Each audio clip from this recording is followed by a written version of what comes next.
هلا أصدقائي، صباح الخير صباح العافية. تعالوا اليوم نسوي لنا عصير طبيعي. بسم الله الرحمن الرحيم. اللهم صل على محمد وعلى بيت محمد.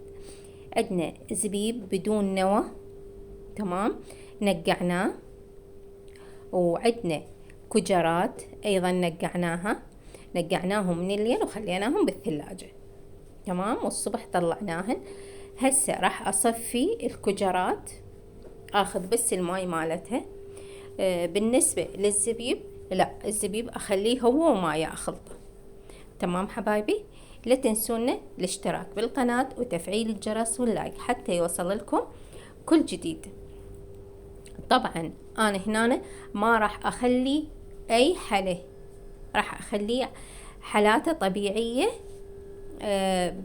بالحلا مالت الزبيب ما راح اضيف له لا سكر لا عسل لا غيره. انتوا اذا تحبون ضيفوا له عسل. وهذا بعد ما خلطناه شوفوا ما شاء الله ثخين، وتحطون وياه ثلج يطلع يجنن.